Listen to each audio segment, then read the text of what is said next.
Hey everyone, welcome back to another video from A Man Talks FPL SE. In today's video, we're going through the Game Week 19 initial thoughts and how I went in Game Week 18. It was a crazy blank game week, threw a big curveball at a lot of FPL managers, so let's see how I went on and what I'm initially thinking and how I'm approaching my strategy moving forward, because it is changing a little bit given that we have got a lot of COVID cases happening in the UK, which means we have to be a bit more adaptable. So let's get straight into it.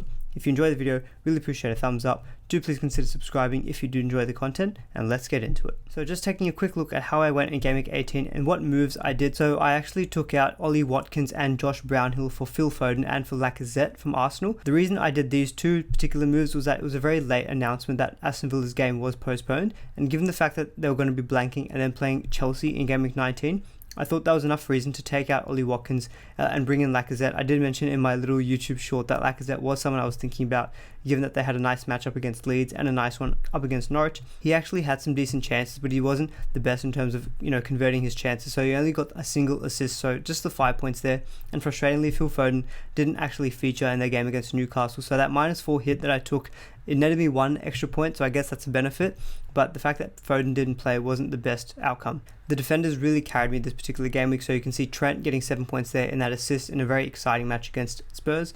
We've got the Chelsea defenders getting a clean sheet in that 0-0 affair against Wolves, so James getting the 6 points and Alonso actually getting the 3 bonus points on his way to 9 points, as he did create a big chance for Christian Pulisic. So I think that did kind of work well in his favour in terms of the bonus point system. But the main standout is clearly João Cancelo, a goal, assist, clean sheet.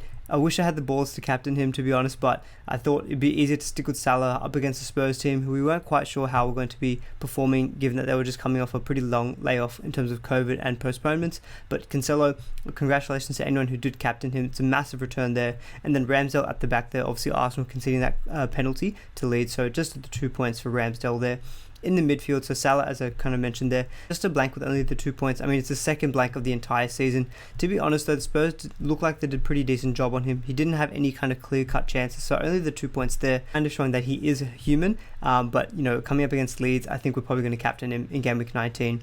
Jota getting that headed goal, again showing that he's got a great heading ability, so 7 points. He's now up to 10 goals for the entire season, which I think is only behind Mo Salah. So again, Jota proving to be such a good option at his price range.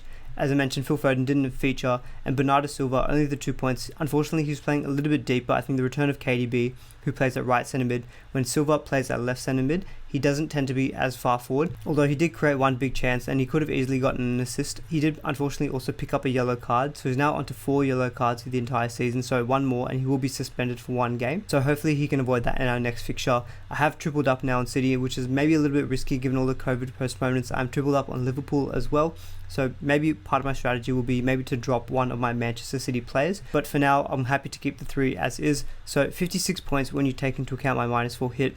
That was a red arrow, pretty small red arrow though, to 11.8k, so still very, very happy with that ranking, but haven't really kind of gone further ahead in terms of the ranking since I've kind of got around this kind of 10-12k range, but obviously still very happy with that ranking at this point in the season. So let's see what my team is looking like for Game Week 19. So looking at Game Week 19, given that I did use my Ronaldo money to kind of bump up Phil Foden and upgrade my Josh Brownhill spot, you can see my overall squad now is actually quite strong. I've only got the one kind of dud player in terms of Ben Foster, who's not playing.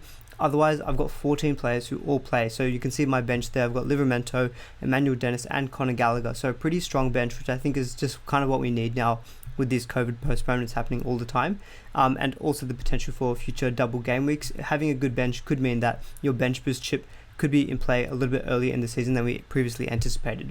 But just looking at my starting 11, I'm pretty happy overall with it, which inevitably means it's probably not going to be a good game because that's just how FPL tends to work. But we've got Ramsdale away to Norwich. Norwich don't look very good in attack, so I think a clean sheet is definitely on the cards there for Arsenal. Trent Alexander-Arnold with a home fixture against Leeds, who just concedes so many chances. I think there's definitely clean sheet potential there, and also definitely attacking return potential there for Trent.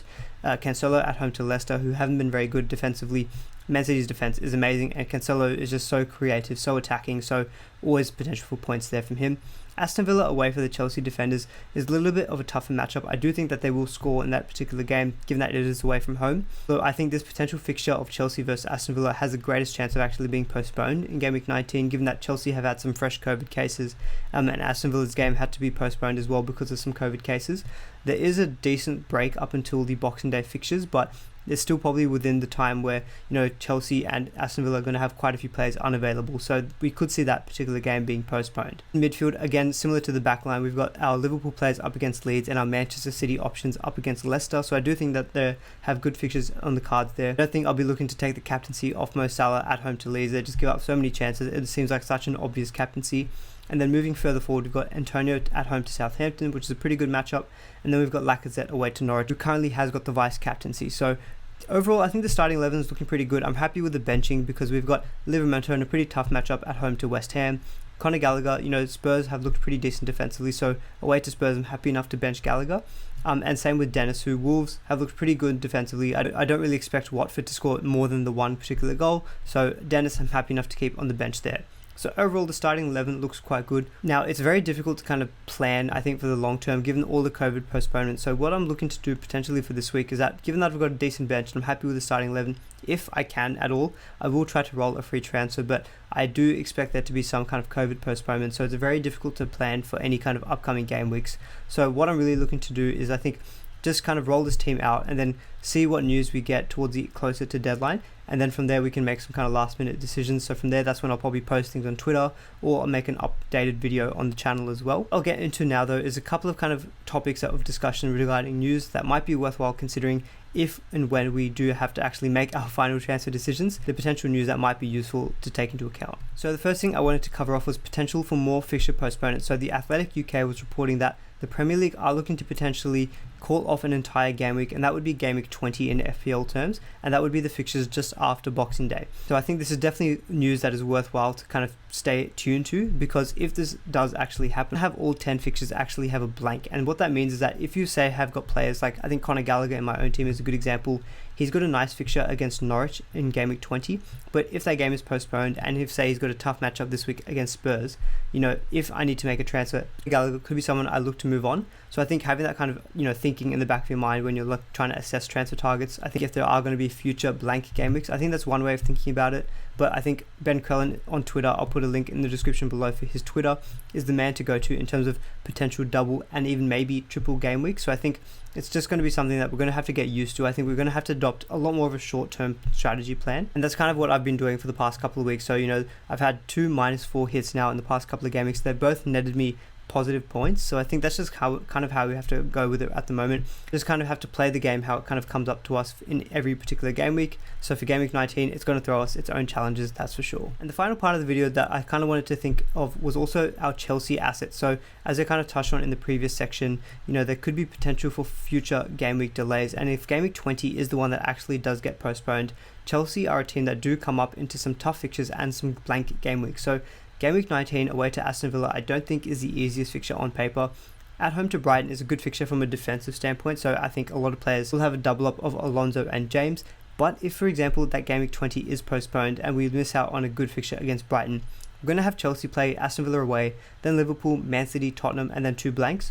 I think if that's the case, definitely looking to move on, I think, our Chelsea assets, because it's a pretty tough run of fixtures. I think a lot of it is also dependent on the fitness of Kante. He did actually play in that game against Wolves. If he's available in the team, then potentially Chelsea can keep clean sheets in these tougher fixtures. But I think just looking at those fixtures on paper, the fact that they've got some blank game weeks coming up, obviously, if Chelsea randomly get a double game week, then that might make us reconsider. But I think definitely this is something I'm thinking about and I'm trying to plan early on in my mind, is that I might have to lose my Chelsea assets. And I think there's a lot of good cheap defenders that we can look to. I think Spurs are a good team to target. So I think someone like Reguilon or Ben Davies are 2 good cheaper defensive options I'm thinking about.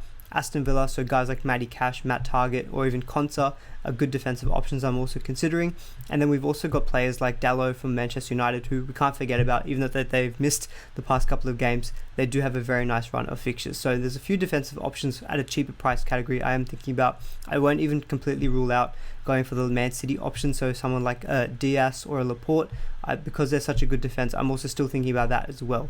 So those are kind of my early transfer thoughts about if potentially I have to move on my Chelsea assets. It probably would be Alonso first, might even be the pair of them. There's a few good defensive options that I'm considering. That's kind of my early transfer thoughts, but at the moment I don't really want to plan too much because there's still so much more time to go up until the Game Week 19 deadline, and so I think it's very encouraged that, take a few days off, enjoy your Christmas, and then let's just wait till closer to deadline and see what kind of news the game throws at us. So that's it guys, that's my Game Week 19 initial thoughts. A bit of a shorter video, but I don't think there's too much more to really discuss. It's really difficult to kind of plan, so hopefully you guys enjoyed my initial thoughts and my take on a kind of different strategy we might have to adopt for FPL in the coming game week. So if you guys enjoyed the video, really appreciate a thumbs up. Do please consider subscribing if you did enjoy the video, and if you've got any recommendations or thoughts about videos that I can make during the week as well, or any kind of topics, questions, leave them in the comments below. They really do help me out. But that's all for now, and I'll see you all in the next video.